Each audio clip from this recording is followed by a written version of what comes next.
bruising personally, but for the party, you know, it wasn't the end of the world, as some journalists have written. You know, we halved Labour's majority. It was only ever number 72 on our hit list anyway. You know, I would love to have won. I'd love to be in the House of Commons now. Wasn't to be. It isn't the end of UKIP, and UKIP will go on from strength to strength. It's quite an optimistic way of looking at the result, though, isn't it? I mean, it's the fifth time you've tried to be an MP, the fifth time you failed. Yeah. You were running in Brexit Central against a Labour Party that is in problems, to say the least, and you still couldn't win. Well, look, the reason why we didn't win was because the Conservative vote held up in a way that we didn't expect. We also expected the Liberal Democrat vote to be bigger than it was, and we thought that they'd take more votes from the Labour Party. But as I say, the big one is that the Tories didn't switch, and that's because Theresa May is going through this honeymoon period at the moment, where she's talking the talk very well, and it's harming our vote. But that honeymoon period won't last forever. I think once Article 50 is triggered, I think once we get into the meat of the renegotiation, she will begin to barter things away, such as fisheries. I think we may well end up still paying a membership fee into the European Union, and the Conservatives need to know that UKIP will be there if that happens. At the same time, your personal reputation has taken a huge battering over the last few weeks. Your opponents are trying to paint you as a fantasist, a compulsive liar. And to be honest, you have provided them with some ammunition. If you look at some of the false claims that have been made about you, that you lost close friends at Hillsborough, that you used to be a professional footballer, that you're on the board of a charity, what's going on? Well, I'll deal with these one by one. As for the board on the charity thing, you know, I was asked back in 2009, the charity at the time okayed the press release, so I don't know what's happened there. That isn't our fault. As for the close friends at Hillsborough thing, you know, that went up on my website in 2011. I hadn't checked my website. I didn't know it was there. My press officer offered to resign as a result. I refused to accept it because, in the end, it's my responsibility, and I tell you know, it's my fault. I should have checked. I didn't know. However, the smear campaign that started the week before, and the suggestion that I wasn't actually at Hillsborough, even though I've given evidence to Operation Resolve and I've said I'd be prepared to stand up in court on this, even though we provided witness statements to a national newspaper, was a coordinated and organised hit job on me, and it happened because we were standing in the by-election. You say it's a coordinated hit job, but those claims were on your website. I mean, you can see why Labour MPs pointed that out. Well, hang on. I mean, one of the other accusations is that I've claimed to have a PhD. You know, I've never in my life claimed to have a PhD. You go through the records, no one's ever seen me call or heard me call myself Dr. Nuttall. That came from a LinkedIn page that wasn't even mine. But there were false claims that were on your website and in your name on interviews. Well, the charity one wasn't a false claim. The professional footballer one was a mistake, because I did play at Tranmere from the age of 13 to 18 but never signed professional forms. And the Hillsborough one, yeah, you know, I failed to check something, but I want to put this in perspective. You know, I didn't lie about weapons of mass destruction. I didn't send anyone into an illegal war. I didn't say anything racist. I've never been caught in a paedophile gang or anything. The fact is, I failed to check something which went up on my website in 2011, and I just think people need to take some perspective. And what's happened is that this story has been manufactured to roll on because it suits certain people with a political purpose. So you could argue then that you're not lying, but you're just unprofessional for not checking your website. Well, not unprofessional. Again, it was back in 2011. I didn't check, and for that, I am sorry. It's my fault, but again, I think we need to get a bit of perspective on this. You've also, of course, got to deal with some pretty big personalities in UKIP, to say the least. That's probably the polite way of putting it. We've seen Aaron Banks, one of your party's key donors, saying that he's going to run against your only MP. You've seen Nigel Farage describe Douglas Carswell, that MP, as a Tory party posh boy. What on earth's going on? It sounds like a civil war. Well, it hasn't been a good week for UKIP. I mean, I went away after the Stoke by-election, and as they say, you know, when the cat's away, the mice have certainly played. I'm back now, the cat's back, and, you know, I'm going to sort this out. You know, the fact is, I was elected with the biggest mandate in the history of UKIP on November the 28th, calling for unity. And that's what UKIP needs to go forward. It needs to hold its nerve, it needs to come together, and UKIP needs to stay on the pitch, because if it does, the benefits that we will reap will be massive, because once these Brexit negotiations begin to fail, and as I said, Theresa May starts to barter away certain things, UKIP will go through the roof when it comes to the polling.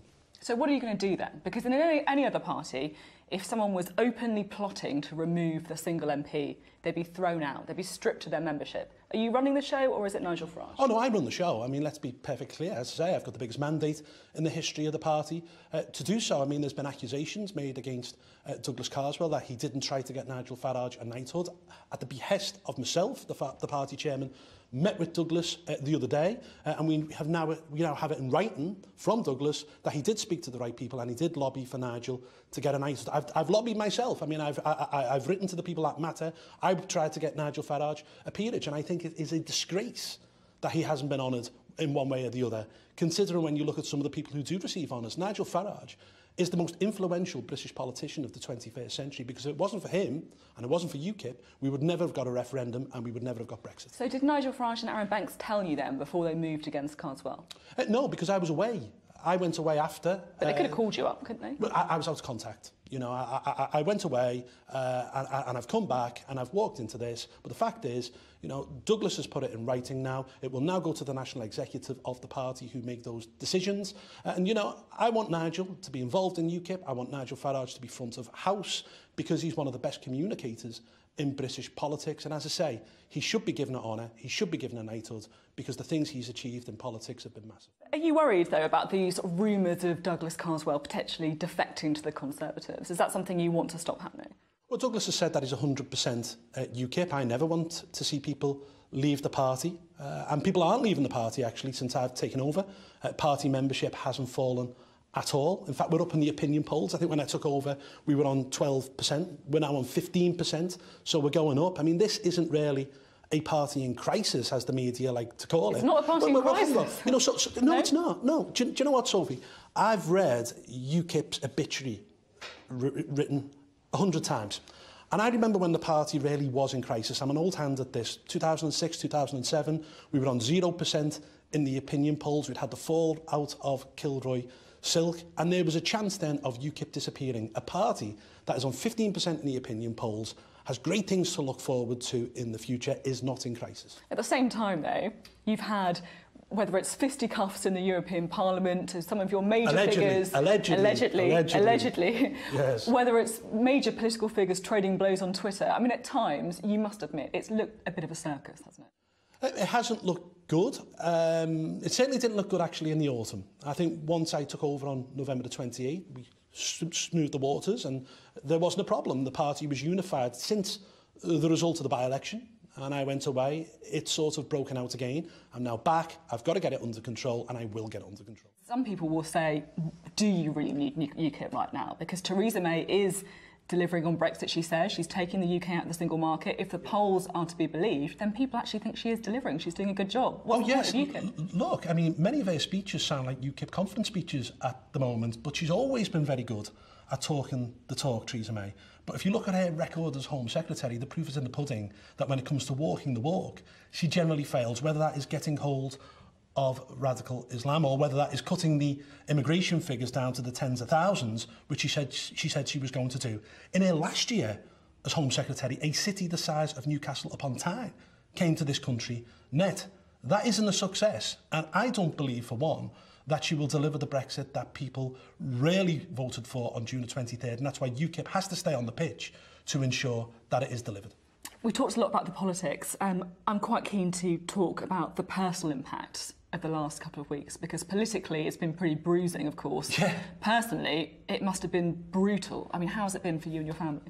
Well, it's been quite difficult, to be honest with you. The harassment of my family is something I was never prepared for, and they certainly weren't prepared for. You know, when you have your 86-year-old grandmother having a camera shoved in her face while she's standing there in her dressing gown, whether you've got your widowed auntie being harassed, whether you've got your parents being harassed, I mean, the list goes on and on and on. However, and I said this in my conference speech, I won't let it break me, because if it breaks me, it breaks UKIP, and I'm more determined now than ever to ensure that UKIP goes on from strength to strength. See, beneath all that, though, you must have had a wobble. Have you ever felt like packing it all in? Well, do you know, some mornings you do wake up and you think, you know, do I really need this? But, you know, I said when I became UKIP leader I was doing this out of duty, and I have a duty to ensure that Brexit means real exit. The Hillsborough allegations, of course, must have been personally very painful as well, for someone who is a Liverpudlian, someone who's a Liverpool fan.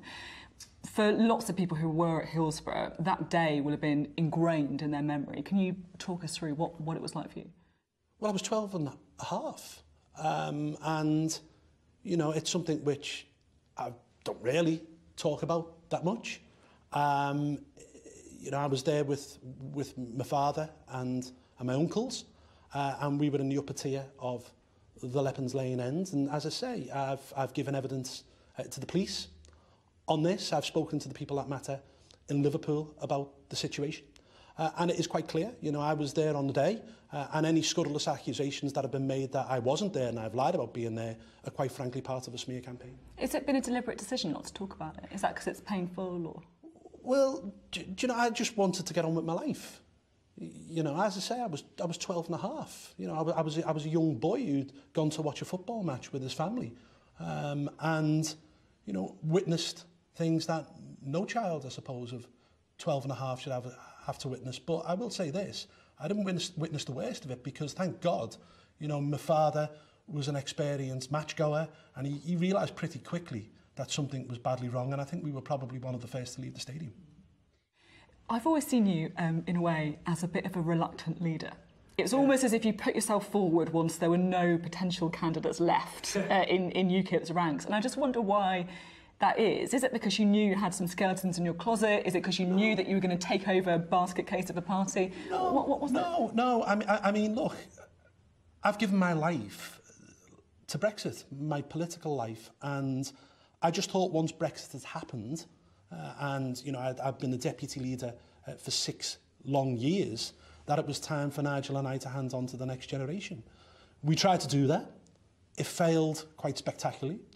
And then one thing was going to happen one or two things was going to happen in October, and that was either Nigel Farage came back full-time as leader, or I stepped up to the plate to do it. And Nigel definitely wasn't going to come back as leader, and therefore it was my duty to ensure that UKIP remained a political force in politics. So a duty rather than a personal choice then, really? Well, it was my duty. I'm not going to deny that. I wanted to ensure that UKIP was there to make sure that Brexit was really Brexit, to ensure that people got what they voted for on June the 23rd. But equally, I still believe UKIP has a great opportunity in working class constituencies to replace the Labour Party. This is going to be a long-term project, not a short-term project, and that's why the Stoke result might be a dent, but it's not fatal. UKIP leader Paul Nuttall. You didn't frankly have the balls to put country before party.